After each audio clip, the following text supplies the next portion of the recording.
Hello everyone, welcome to the stream. I don't know how long, in retrospect, in the little recordy bit, it's going to say we've been going for, but we've been going for 8 seconds by my count. Apologies for the delays, been setting some stuff up. I'm back. I don't know whether any of you saw my dodgy, well, how do we describe the last video? I basically had a nasty case of adzincoitis. It's a very deadly disease, but I'm recovering. I'm doing well. This is really a surprise. No, true. We're going to talk a lot about all the different news items in a little bit. Just give me... yeah, oh wow, you're really all coming in now, aren't you? I just saw a bunch of people coming at once. It went from like 16 to like 34 in like a couple of seconds. So hello to all of you. Let's have a look to see who's in the chat. So obviously we got Cheese, Adzinko Zig, The Emperor, Rock Angel, Cat Primes Cuts, Dan Ben, Michael, Rick and Morty Fan, Mortal, Hux Media, Blaze, Dr. Bonnie, Mortal, Rekeffin, Higher to Rekeffin, who is a member. One of our, I think you're our 6th member. Actually, I could read that out at some point during the stream. Thank you very much. It's very much appreciated. C-Nix, Vincent Rathbone, Joe Phillips, Matthew Macy. I'm still waiting for Doctor Who Retro Reality to come out on Switch. Yeah, it's the 26th, I think that happens, isn't it? Yeah. How are we doing? I'm doing alright. How are you guys doing? Doctor Who stories that they never revisit. I don't know whether that's in reference to the Timeless Child. I can't see it getting mentioned much beyond this era, you know, because it's controversial and all that. But we're going to see, nonetheless. Time will tell. It always does. But yeah, like, there's more people in here already than I kind of anticipated. Do me a favor, give me a like if you haven't already. Like the stream. Also, you know, if you want, obviously you know how these streams go. If you want a super chat, feel free. Also an option. Also, if you become a member, I'll be notified on the stream, and I'll shout out your name if you become a member. It's like is it $2.99 a month, and you get access to things like exclusive posts. You get your name in every video, and I mention you in live streams as well. You get like a badge, which Ree's got there. You also get exclusive posts, I think I said. And yeah, you just would really be helping me out, so that's also an option as well. But how do I super chat? So basically, there's a little dollar sign. It should be at the bottom of like where you go to type something. Should be a little dollar sign where you're allowed to basically send me money, which would be very appreciated, but not mandatory in the least. But it does help me out. So yeah. Now that we've gotten all the preamble out of the way, I guess we'll get right into it. We've got a couple of news items to go over, because we're into Series 13 season now, boys. We're in the endgame, if you want to call it that. You know, Series 13 is a mere, what? I want to say it's like a week away now, isn't it? Yeah, it's a week away. And with that, we've gotten a bunch of new details about Series 13. They kind of shadow dropped. But yeah. Let's get into it, shall we? Right, now this is going to be my first time doing this, so bear with me. I've learnt to use keybinds. I hope you're all proud. Oh, thank you to Jed Stoker for the $8.99. Very much appreciated. Thank you so much. We haven't even started the news items yet. We've already got super chat. It really does. It means the world, genuinely.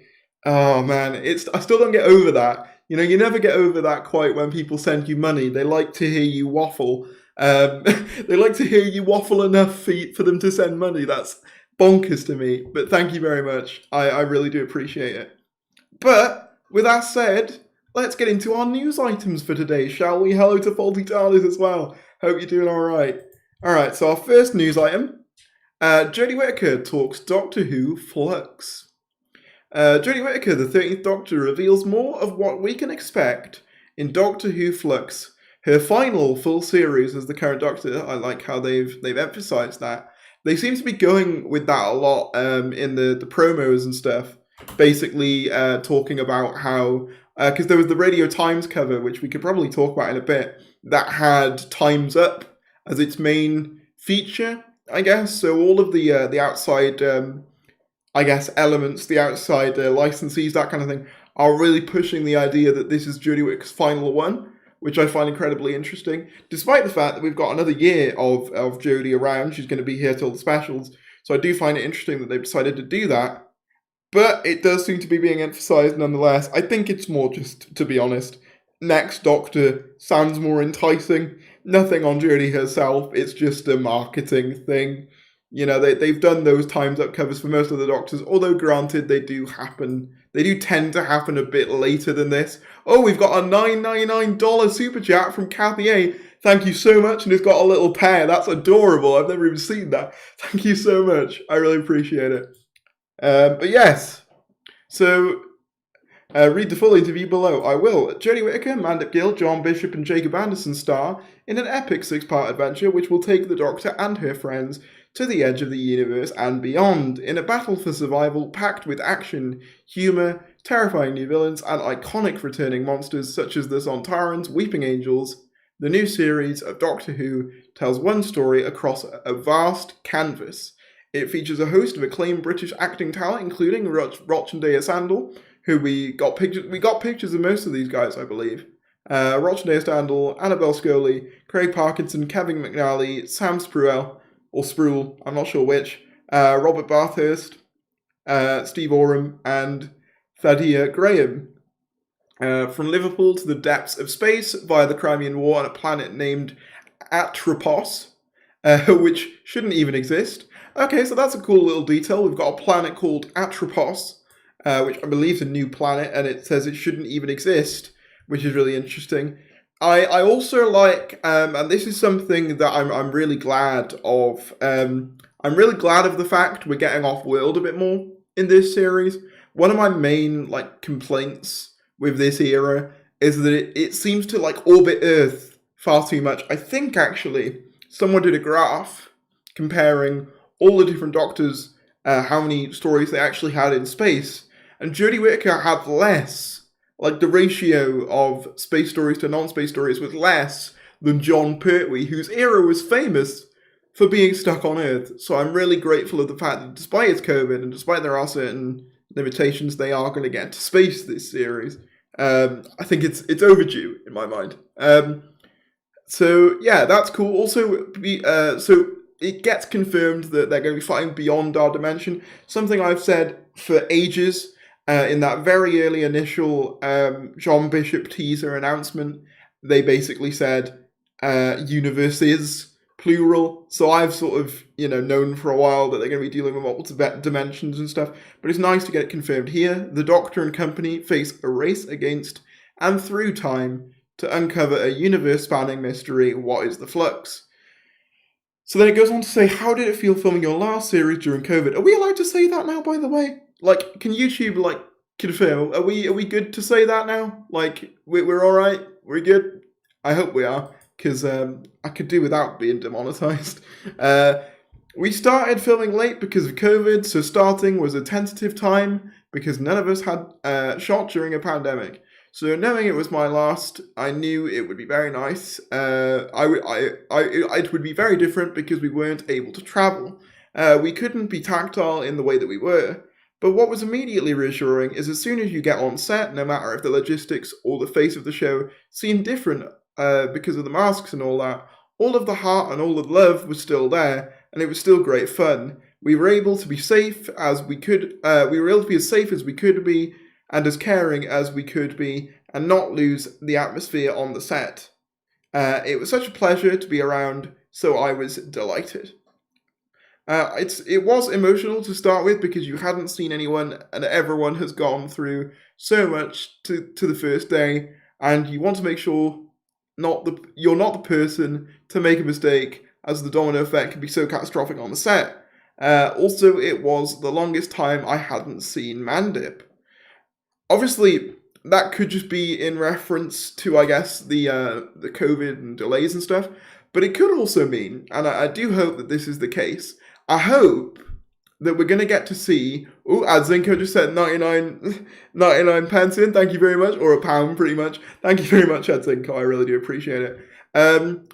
Yeah, so I hope what this means is that we get to see a bit more of the Doctor and Co split up, because I think something I've really been lacking from this incarnation in particular is the kind of the capacity for her to grow on her own as a character.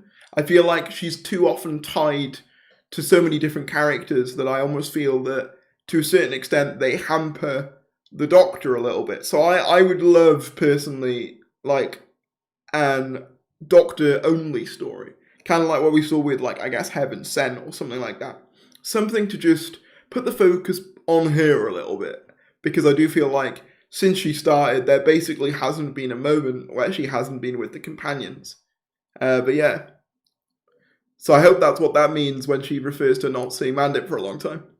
Did you approach anything differently coming to a serialized story? I don't think so. As an actor, you're so used to things changing, so the change between serialization and episode arcs doesn't really change your approach in any way. I could not quote what happened in what episode, as I could see the whole story in its entirety. I just know we all start on a journey, where we go, and how it pans out. The thing that's most different is that it's been almost 12 months of filming, and it requires a different type of stamina than I've ever had to find before. Are you excited for how it will be for audiences to see the story portrayed that way? Definitely. Obviously, for Whovians, the story has played out in many different ways over the years, and I think it is a great way for us to have had the experience of both. It was definitely the right decision for us to start Series 11, my first series, in a way that was a jumping off point for anyone that hadn't watched it before. And this series certainly doesn't exclude people that haven't seen it, but it gives a reason to go back and rediscover.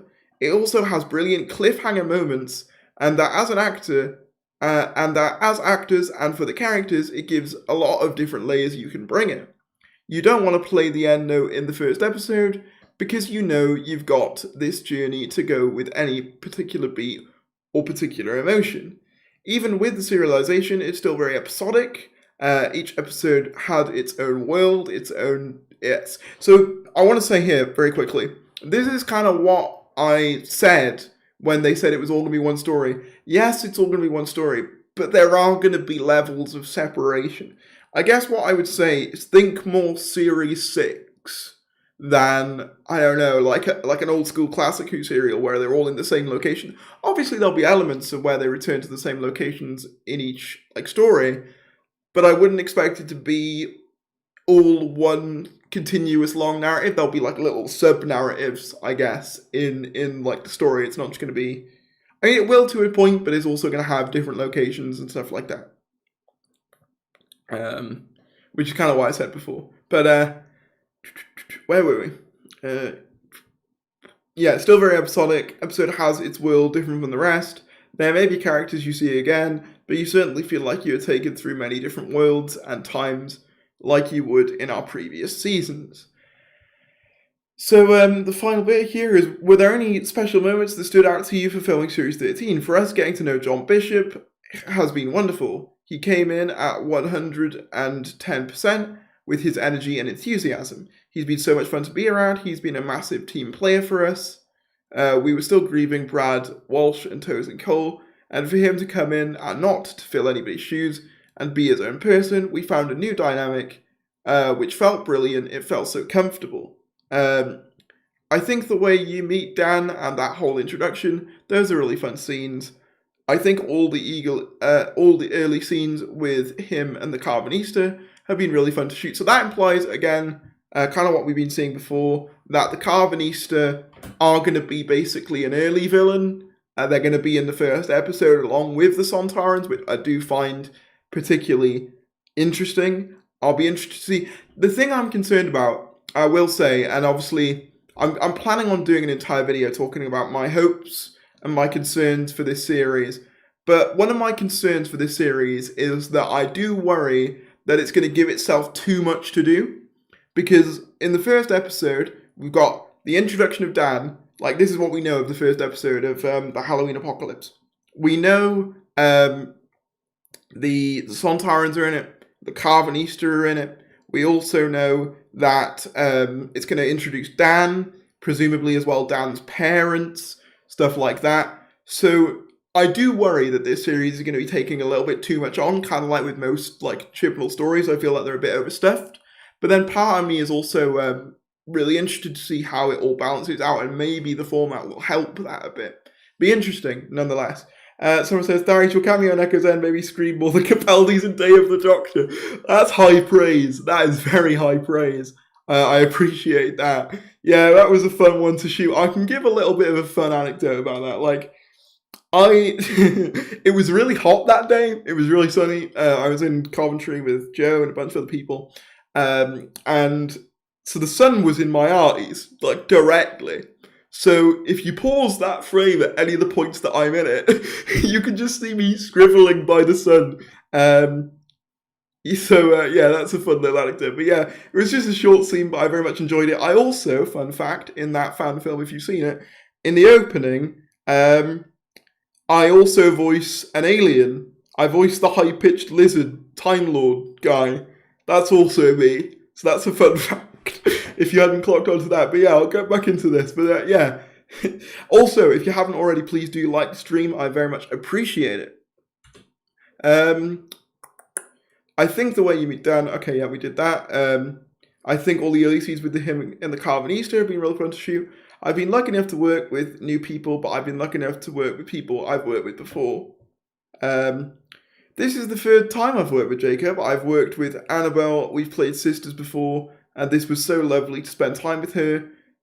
Thadia Graham, I've never worked with Thadia, and I've never worked with Thadia, and she blew me away from the read-through. Just from Zoom, I was like, this girl is phenomenal, and that's the thing. It can be your first interaction with people, or it could be like an old friend stepping on set, but you always get at the end. But what you always get at the end is that it's like you know each other for years. Like I was with Kevin Mullally's company for about 10 minutes, and I felt like I'd known him for about 20 years. We've had certain safety precautions in place, but it hasn't dampened that kind of camaraderie. Other highlights are we've seen so many ensemble scenes. We've had brilliant scenes with the likes of Craig Ells, Craig Parkinson. We can feel so many people in a scene, and it can feel really epic. It's been great. Okay, I know obviously that's, it's a nice thing that they've all got to work together and stuff. I'm not saying it isn't. However, that does kind of feed into what I was kind of wanting less of from this series. I kind of feel like with a lot of Chibnall episodes, there's way too many characters in an episode, more than there needs to be, really. And I think it can occasionally work to the detriment of certain stories. So I've kind of liked this cast to be scaled back a little bit, especially with COVID and stuff. But it seems that there's a bunch of more ensemble episodes, which I don't know how I feel about. Having said that, however, we are going to see them in multiple episodes, so maybe they'll feel a bit more evenly distributed. So again, I'm kind of 50-50 on that. I know I'm pausing a lot, but I want to get my thoughts on each part. I don't want to just, say how I don't want to just read the article. I want to give you my own thoughts as well. Because otherwise, you might as well just read the article at that point. You know what I mean? I want to make sure I'm giving you unique content, unique in very, very large quotation marks. I'm really okay. So have you ever gotten used to being spotted by the fans 3 series on? I'm really lucky as whenever I have an interaction, it's always really joyous, and everyone is really warm and welcoming. The fans are the show. There's no way a show can last this many years without a loyalty and a fan base, and you don't have the show without them. To have those interactions when you have them is wonderful. What journey does the Doctor have with this series? From where we're left with her, I think self-discovery is the biggest journey the Doctor goes on in this series. That is something, right? If that is the case, and we get to learn more about this Doctor, finally, I've been saying it, this Doctor, we need more time, because I still don't really feel like I completely know who she is as a character. So if this series is about learning who she is, I'm down for that. I hope it isn't just PR, I hope that's genuinely a big part of it, and I hope it is. We've done a lot of wires this year, particularly for certain scenes in episode 1. It was mine and Mandip's first few days on set. We started at energy of 100, and then after 2 days, I was bruised and hurt and realised that it was that is why they are stunt. That's why they are stunt doubles. As I am pathetic. You do a lot of flips as if you're falling through space and have to spin yourself backwards in a rotation and make sure you don't get tangled. It's all wonderful as you don't think at the time you'll be able to do it. I also do sword fighting in this. That's cool. That's cool. Or maybe it's best described as avoiding being got by a sword. I really love that. Stunts wise, there's a lot of action, but rather than jumping through cranes, it feels like a lot of falling through space. There are lots of exciting monsters this series, but can you tell us any that stand out for you? The thing that's fun about working with monsters that have been in it before, the thing that's fun about working with monsters that have been in it before but are new for me is that it makes you feel like you are getting your moment of history. Like Sontarans for me, it's my first as the Doctor, so that was great. The prosthetics are amazing. Do you get used to working with actors that you can't recognise? You forget that the makeup is on them after 10 minutes as you're so used to seeing them having a cup of tea and talking to people. Why should people tune into Series 13? It's bigger and better than ever. It's my final full series. There will be questions asked, there will be answers, there will be exclamation marks. And huge exclamation marks, and I think that will itself, that in itself will pique your interest and pique your curiosity. Okay, so an interesting article there. I've obviously I kind of knew a lot of this, but I do find it interesting that we've got basically, I guess, a confirmed sword fight, which is cool. Something different. I don't think we've ever seen Jodie's Doctor do anything of that ilk. So I'm down for that. What else? I really do hope that when she says that it focuses more on her character, that is the case. Also, the idea as well that this series is going to raise questions. Obviously, it's obviously we don't know to what extent that'll be, but I don't want this series to be left with a bunch of hanging questions, because you got to think, right? They've all filmed their final 3 specials as well. You know, we're only like a year, like let's say by this time next year, it's highly probable that the final series, or the final episode rather, the centenary, the final episode of Jodie Whittaker's Doctor Who will have aired.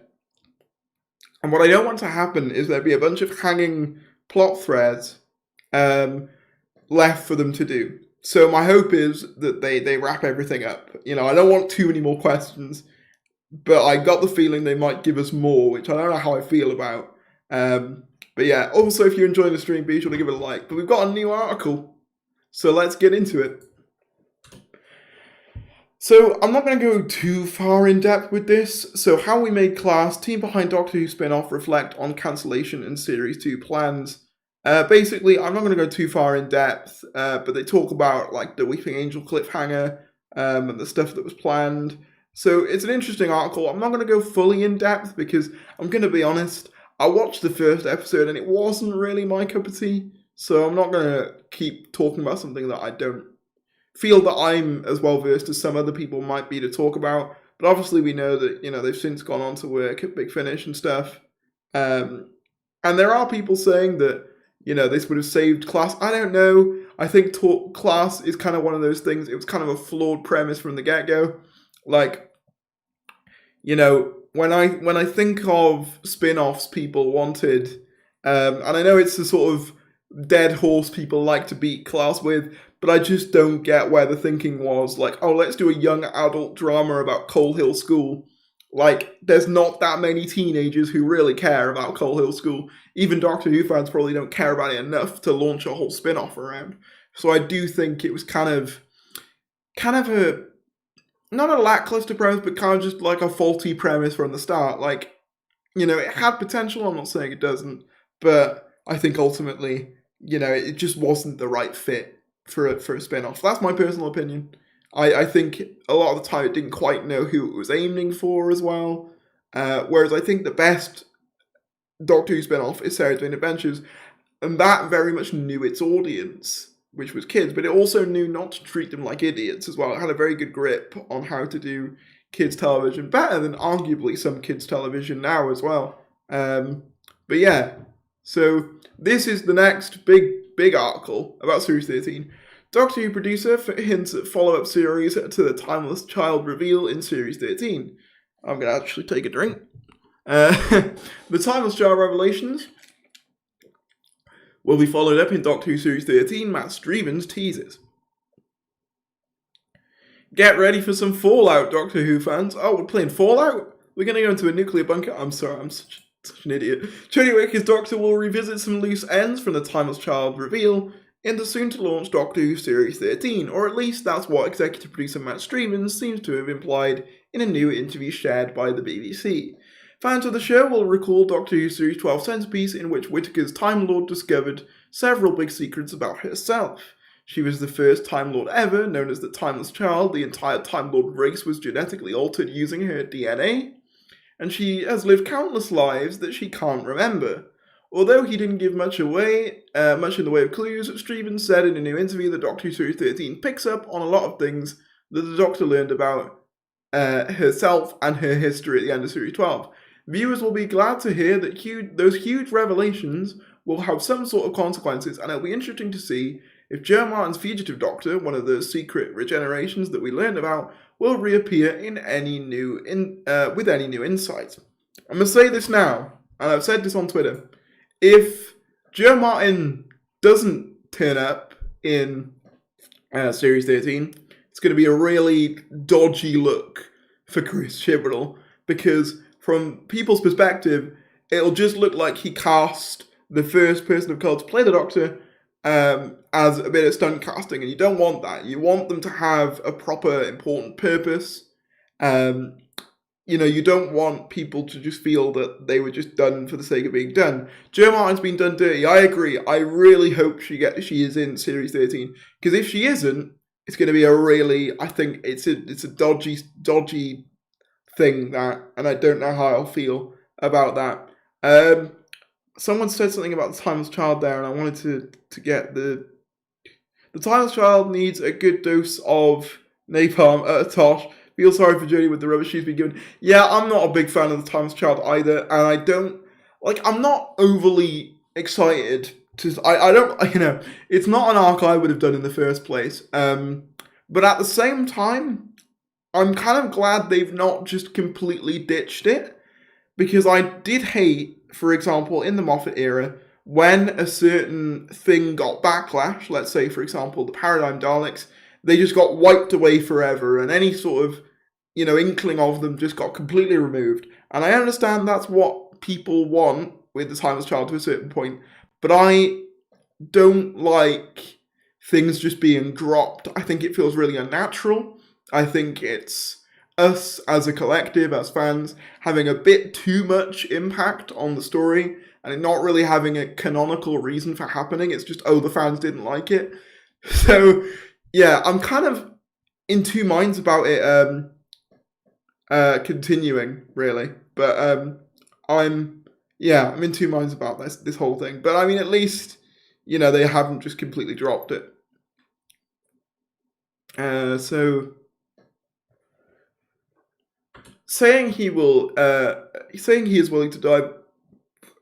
Saying what he is willing to divulge about the new series, Stevens added, "I can honestly say it's not like the previous two series.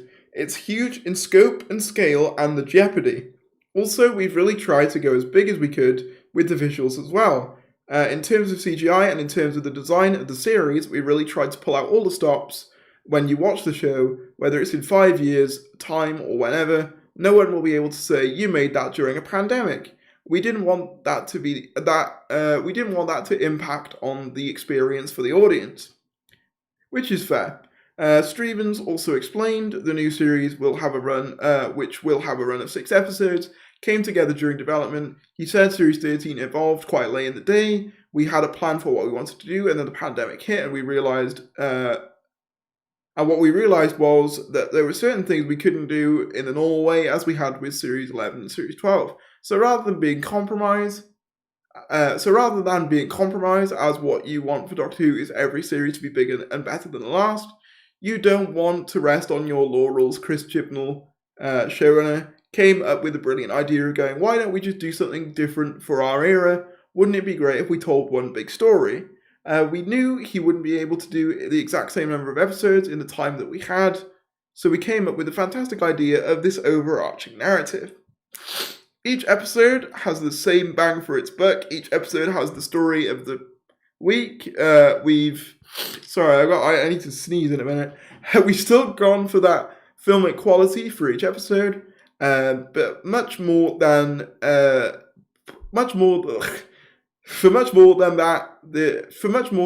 previous 2 seasons, we've tied everything together with a massive overarching story for the Doctor and huge jeopardy for the Doctor. We look forward to seeing how it plays out for the Timeless Child. Interesting there that separate mentions of the Doctor and the Timeless Child. So I don't know whether he was referring to the Doctor as the Timeless Child or whether he was referring to the Timeless Child as a separate entity there. Very interesting. I'll say this now. I don't think the current status quo I don't think the current status quo of the Timeless Child, as in the Doctor being this Timeless Child foundling from another universe, I don't think that's going to be what we go forward with in the future. I think in Series 13, that a new revelation will be found, something is going to change. I don't think the Doctor will remain the Timeless Child throughout the series. I reckon something's going to happen, and they're going to go, oh, actually, this was the thing all along. Which will make the whole Series 12 thing feel a little bit redundant in retrospect, because we all know that it doesn't turn out to be real, but at the same time, it's probably the best way they could do it. The Timeless Child might really bear fruit, surely we don't know. Can you spell out why fans hate it exactly? Speaking purely for myself, obviously I can't speak for everyone in the fan base, but speaking purely for myself, I find as though, as it stands currently, because you're right in the fact that it could change, as it stands currently, I feel as though it makes the Doctor far too important. Now, don't get me wrong, that's not to say that other showrunners didn't feed into that a lot before. Moffat was very bad for it, and even Davis as well. He kind of fed into the Doctor being a Christ allegory, all this stuff. But for me, making the Doctor so integral to the founding of Time Lord Society just makes the Doctor too important in the universe. I like it, and I think a lot of fans like it, when the Doctor is just random space traveller, goes through time, has adventures, making them the basis for the Time Lord Society as she is now, because, you know, she helped them find regeneration and stuff. That, I think, for a lot of people is too far in making the Doctor too important. That's my main issue with it. I hope that makes sense. Also, I know a lot of people, they take issue with the pre-Hartnell Doctor part, which is an issue to me, but it's not as big an issue as the importance it gives the Doctor to the wider, like, universe, I guess. But equally, I will say, I think, this is for me personally, speaking personally again, if the Timeless Child played out almost the same, but it wasn't the Doctor, I think I'd like it a lot more. I think it's just the fact that it's the Doctor that makes me not like it. I hope that makes sense. Also, if you are joining the stream, I saw we had about 140 people watching. Be sure to like the stream. Also, as I said at the start of the stream, super chat if you want to. You don't have to, but it's free. Not free. You pay me money. You're able to do it, but you don't have to. Also, if you want to become a member as well, that's an option. Just click that join button, and you can do that as well. Honestly, I really don't want it to continue, and I really hope it has a good execution this time. I definitely think it's going to be something different. I don't think we're going to get to the end of Series 13 and we're going to be exactly in the same place as we are now. I think something will be changed, something will be altered, something will be learned. I don't think it's going to be how it is now. Tharries,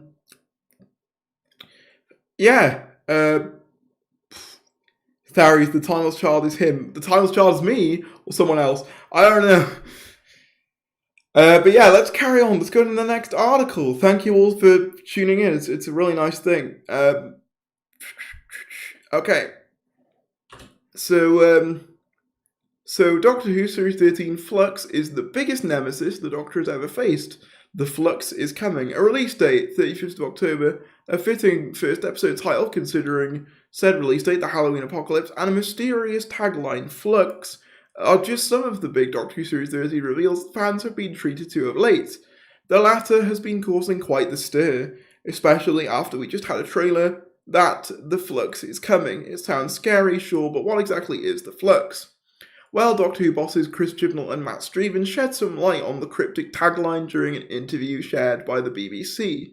And one thing is clear, it's going to be big. The title of the series is Flux, it's divided into 6 chapters, and the Flux is a mysterious event that is going to affect on all the characters in the story. Saying this now, personal theory thing, I reckon that whatever the Doctor does at the beginning of the trailer with the Sonic, that is going to be some sort of cause for the Flux. That's going to basically, I don't know, that's going to cause, so I reckon the Doctor is going to be the cause of the Flux, or at the very least he's going to have a hand in it. So it's going to be like, oh, I created this, what have I done? It's going to be that whole sort of, am I actually, a good person, I guess, like that sort of identity crisis, kind of carrying on that idea from Series 12 of the Doctor not really knowing who she is, all that stuff. That's my prediction.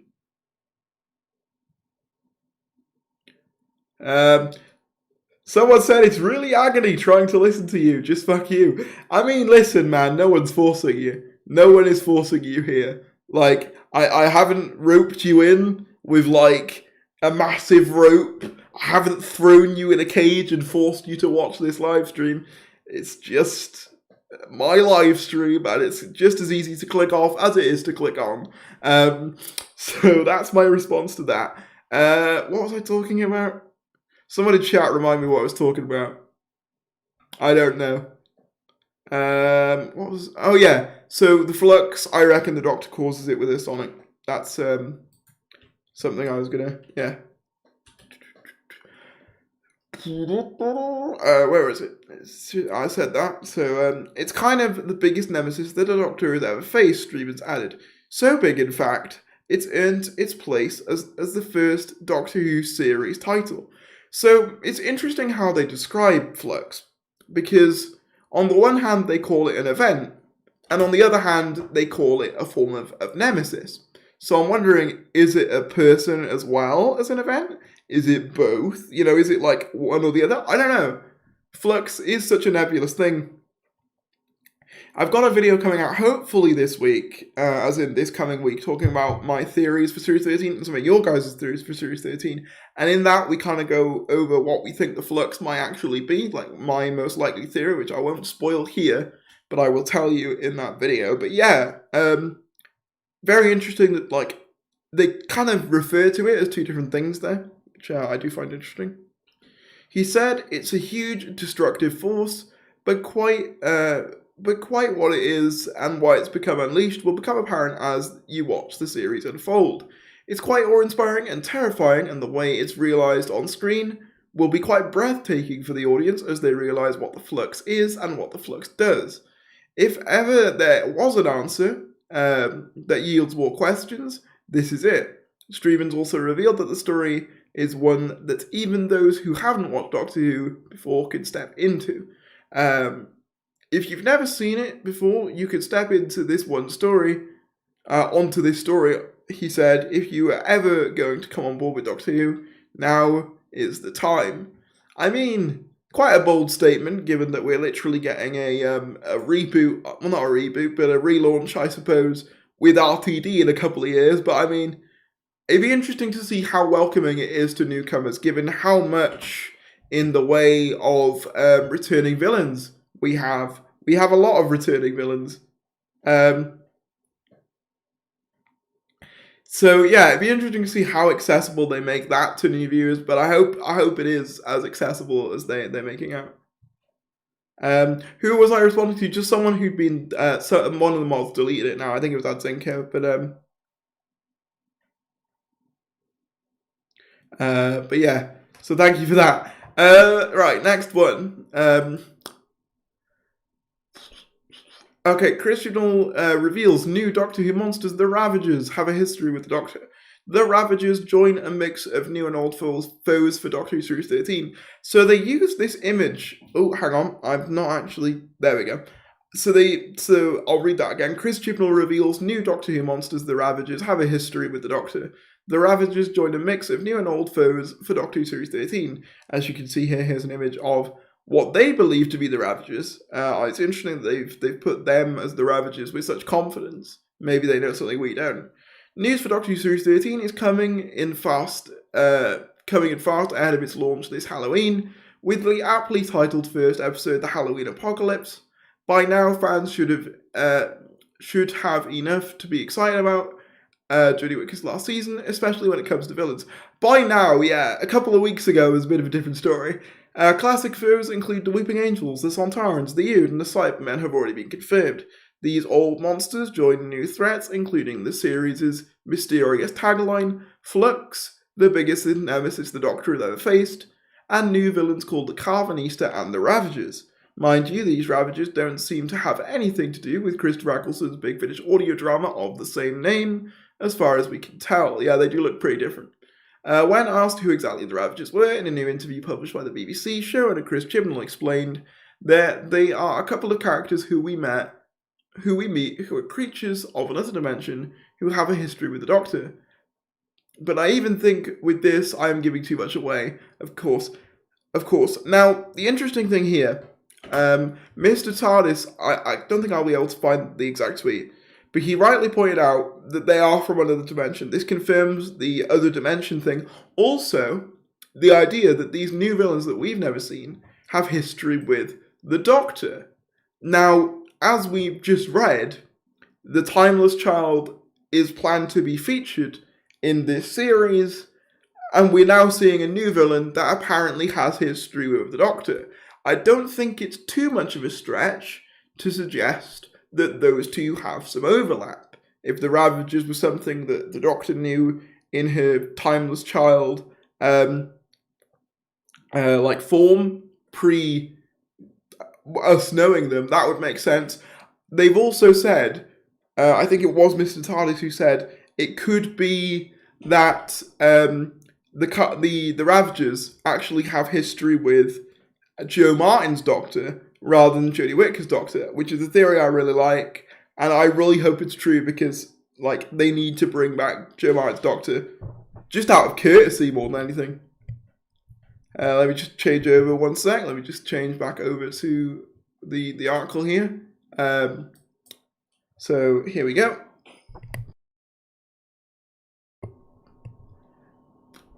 Based on that description, we think they're the blue-skinned, dapper-dressed aliens pictured in an official set photo at the top of this page. Though, of course, it's just a guess at this point.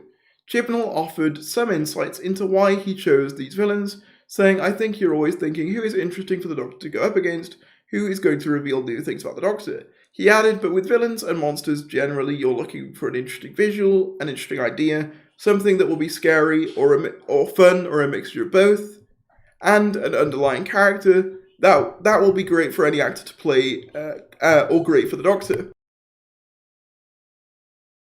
Dan or Yaz to be going up against. So yeah, sorry, I'm just gonna, hang on, let me just cough real quick.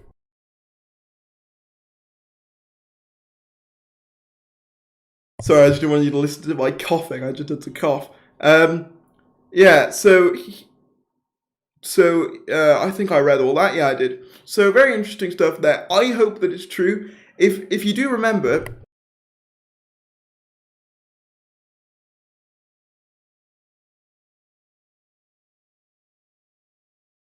sorry, I was got a big cough.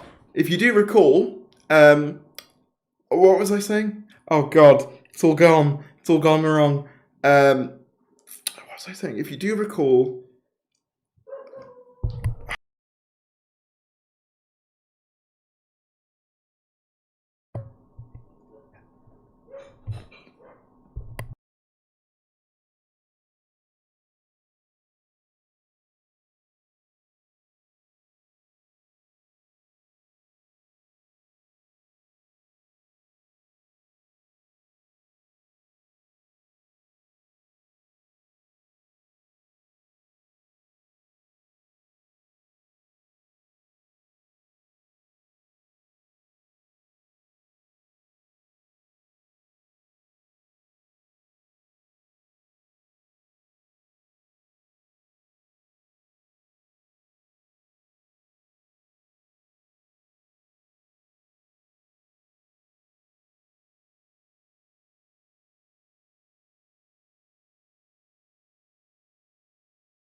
Oh, I just realised I'm muted. Sorry about that. I don't know what happened. Sorry, I'm back. I'm back. Sorry, I just realised. The dog is barking. I'm so sorry. I'm trying to get the dog sorted, but it's very loud. I apologise. It's because of the fireworks. I do apologise. The dog was being very loud. I believe it's stopped now. I'll have to put in a time code for you guys to skip this if you want to like skip it in retrospect. Yeah. You know, I'm alright, I'm alright. I was coughing a little. That bit was genuine. I was coughing and the dog was going. I apologise for that brief pause. How long was it? Was it only I hope it's only like 5 minutes, so it shouldn't be too much. But what I was saying was, where were we? New monsters. So yeah, it's interesting that they mentioned in the trailer that our final fight has begun. One of the Carbonista, Ravagers, or what we assume to be Ravagers, mentioned that to the Doctor, which implies that they are the ones that have history. So, be interesting to see what history that is. I'm going to go into the next article. Doctor Who, Weeping Angels have a very different and very sinister role to play in Series 13. The stone-faced aliens are back, along with some new foes too. We have known for a little while that some classic Doctor Who villains would be making a comeback for upcoming Series 13, including the terrifying Weeping Angels. But now, Doctor Who executive producer Master Evans has revealed a little bit more about what we could expect from the stone-faced aliens. It's quite an interesting development to their story, if you like, Stevens teased in an interview shared by the BBC. They have a very sinister role to play and a very different role to play. The Weeping Angels have startled fans in Doctor Who's Blink episode from 2007 before propping up numerous times in the Matt Smith era. They have remained a favourite Whovian monster ever since, despite only popping up in the main Doctor Who story for a couple of cameos. Weird phrasing there, Doctor Who story. I feel like you should call it the main Doctor Who show. Would probably be the better phrase there. Dr. Shona Chris Chibnall added that he wanted 13 to come up against the Weeping Angels and had been thinking about a story that included them for a long time. They are genuinely scary and brilliant creation by Stephen Moffat, and they haven't been in the main Doctor Who story for 9 years, so they were due a comeback as well, he explained. There's lots of ideas you could explore with the Weeping Angels, so we've had a lot of fun with them. The recently released Doctor Who Series 13 trailer, which is set to arrive on the 31st of October with its series premiere aptly titled The Halloween Apocalypse, also confirmed the return of Ood and Cybermen. But Jodie Whittaker will not only be facing old foes, there's some new intriguing baddies in town. The Flux, for one, is so mighty that it earned a spot as the series title, even if we're not quite sure what it is exactly. So that doesn't reveal much, other than the idea that they're going to have like a different role, a different part to play, which doesn't really say much. Also, I find it interesting that they make mention of the fact that Chris Chibnall is writing this. No mention of Maxine here yet. I really hope this is the Maxine Alderton one. I think it will be, but I really hope it is. I don't know whether they'll do the Dead Time Lord theory. I personally wouldn't mind that as much as you, Amize. I know you really don't like that. Personally, for me, I wouldn't mind it too much. But yeah, I think we've only got. One more article, and then I'm going to wrap this one up because yeah, it's been quite a long. I mean, not too long. It's not been an hour yet, but yeah, one more article to go through. So Jacob Anderson wants Vinda to be the new River Song. The Game of Thrones actor I mean, this isn't what he said, by the way. They've taken the quote a little bit out of context. But anyway, the Game of Thrones actor plays mysterious space-time traveller Vinda. There's not long before Doctor Who Flux lands on BBC One, with Jodie Whittaker's last outing as the Time Lord bringing some new faces to the show. One such face is Game of Thrones star Jacob Anderson, who was revealed as Doctor Who Series 13 cast member back in July. Not much is known about Jacob Anderson's character other than the mysterious space traveller named Vinda. The actor himself has teased a little bit about what fans could expect in a recent interview shared by the BBC, however. He said, I really hope people like Vinda as a fan of the show, as a fan of those characters that come in and recur and are part of the story beyond the singular story. They are really iconic characters like River Song and Osgood, so it's completely different to what they implied. He doesn't want to be the new River Song. He's just saying he'd like to be seen as one of the iconic characters. and all these people you remember, and I hope Vinder can be part of that. I really hope people like him. Anderson, who recently revealed he auditioned to play Rory, went on to explain what getting the role of Vinder was like.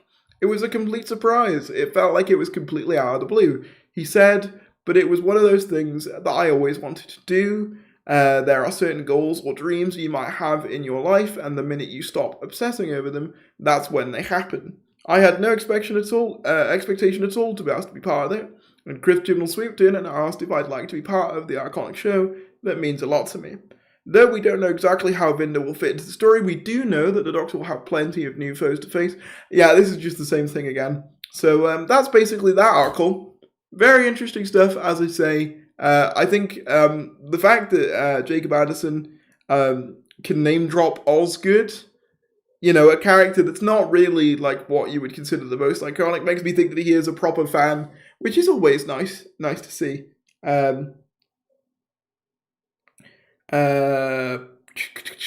Yeah, but that's about it for this stream. Do me a favor, if you have enjoyed, please be sure to give it a like. Also, if you want to super chat now's your chance. You don't have to, but it's always there. Thank you to everyone who has. In fact, let me go over again who has donated, just so I can say thank you. How would I even? I don't know whether I'm able to have a look back at the chat exactly. I probably could, but thank you to all of those who have donated. Every time there is a Yorkshire accent, my computer gives off a foul smell of agony and discomfort. You know what? My accent's a mess, because my parents, obviously, they're from Wales, but they both moved around different parts of England as well. So they never really picked up the accent. And Cardiff's not a particularly strong Welsh-sounding place. So sometimes I don't sound very Welsh particularly. But then in other places, I'll sort of, if it's a more Welshy place, I'll kind of adopt it. So yeah, that's a bit of a rant about my accent. By the way, Tharries, I've heard that your second child is mostly ran by Adzinko. It is mostly, yeah. Okay, no, I've read that. But yeah, I think that's about all I wanted to say. Thank you all for tuning in. It's been a blast, as always.